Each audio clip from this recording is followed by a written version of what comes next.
Hey, so we're on to step number 3 on how to create your first or your next information product. And we're focusing on the audio information products because it's pretty much the easiest one to do. And what we're talking about now is how to actually create the audio, how to actually capture your content, capture your voice. And in order to do this, we're going to use some fancy recording equipment. It's called a telephone. You might have heard of one of these. You may even have one of these in your house.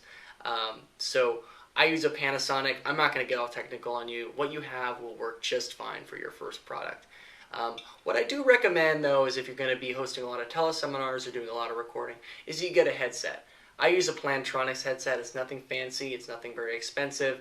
I'd say just go to an electronics store, try them out, talk to the sales representative. Most of them have a warranty or have a 30-day return policy that you can take advantage of. But just find something that works. It doesn't necessarily need to be the highest quality one out there. I wouldn't spend $200 on one unless that's something you really want to invest in and you're really interested in having an extremely high quality recording. That's not really the most important thing. The most important thing is that your content is high quality, and since you're investing your time and checking this out, I'm sure that you already have high quality content to give, and you know what you're doing. So all this said, the first thing you're going to want to do is have your phone ready, and then you're going to want to use one of a few resources I'm going to recommend to record a teleseminar. And you might think, well, how am I going to record a teleseminar if I don't have an audience? And okay, you may very well have an audience. That's your email list, that's people on your social networking, that your friends, it could be your clients, it could be your associates, but that's not really the important part. The reason that a teleseminar, and that's basically a conference call where you call in and you record it, and it's like you're basically presenting to an audience, whether they're there or not, is for two reasons. One is that they're very, very easy to do. I could easily tell you to go out and buy a microphone and set up audio software, and that might end up with a slightly higher quality audio, but that would be another barrier to actually getting started.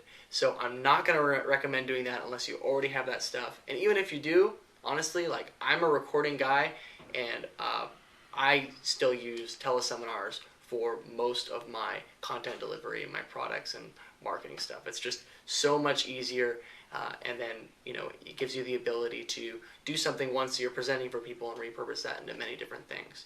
So the resources I recommend to actually record these, there's a few of them. The first one I recommend is handsfreeteleseminars.com. That's handsfreeteleseminars.com. It is a paid service.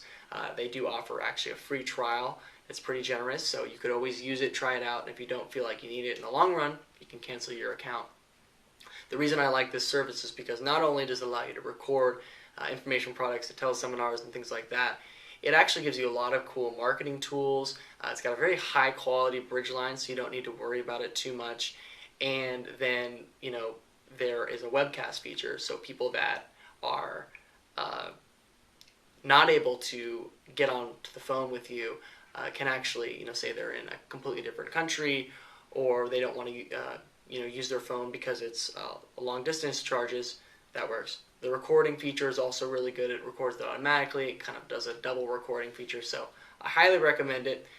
The only thing is there might be a little bit of a learning curve for you, and I'm going to try to include some tutorials in the future for people that did subscribe to this so that they can take advantage of handsfreeteleseminars.com. The next one is Audio Acrobat. Audio Acrobat.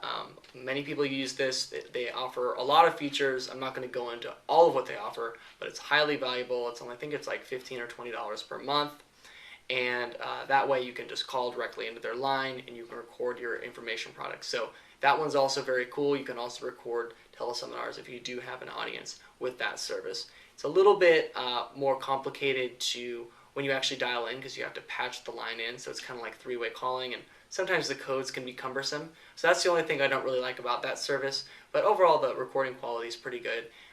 It's maybe a step down from handsfreeteleseminars.com, but I definitely highly recommend it, especially if you already have the service and you didn't think about recording your teleseminars or your information products with it. And then below that, if you're really, really on a budget and you don't want to spend any money, there are quite a few free bridge lines out there. Now I'm going to give you a few, but the thing is these free bridge line numbers, they change so often. Sometimes one will be kind of funky and it won't provide very good results as far as recordings. So I don't necessarily have one that I recommend most, but there is one called freeconferencepro.com. That's freeconferencepro.com that some of my clients have used and they've had pretty good luck with. Another one is freeaudioconferencing.com, freeaudioconferencing.com. And really, you can just go to Google, you can search free bridge lines with recording. A lot of them do have recording features. A word of caution is that sometimes these recordings, because they are free and you get what you pay for it, they're not all that high quality and they're kind of below the level where I would say, oh, don't worry about it. They actually have like serious problems that makes them kind of unlistenable. And that's why sometimes people hire me at my company, North Bank Audio Solutions, to actually fix their problems. So in the long run, I think it's better to go with one of the paid services that I recommended on this video. But by any means, if you have another mode of recording that is free, be it one of these free audio conferencing lines, go for it, use it. You can always redo it because all you invested was your time. So I'm not going to go too into the technical details of how to record with each of these systems, but each of the systems does have tutorials for how to record. Basically, what you'll do is you'll schedule a time for your teleseminar. What I highly recommend doing is taking your calendar, looking 1 week ahead, pointing to that day and saying, okay, I'm going to do it then. You'll have, even if you don't have the first steps completed, you'll have until that time, and that gives you kind of a hard deadline. So that is actually the other reason why I really recommend teleseminars for content recording, is because if you do have an audience, and even if it's just a couple people, it gives you that accountability factor to actually deliver. And what I recommend is, even if you don't have an audience, to pretend that there's an audience on there, because that way you'll be more likely not to mess up in huge ways, and you'll just be delivering your quality content like you would if your customers were on the line. So ease, the accountability factor of being able to schedule something a week out and then have to deliver is why I highly recommend using a teleseminar for your information products. A lot of people, they give me they roll their eyes when they say you can use the teleseminars, and I too kind of used to think that phone recordings weren't high enough quality for something that you might sell. But my marketing mentor, Adam Urbanski, he sort of taught me a lot of the things that I'm actually teaching you in these videos.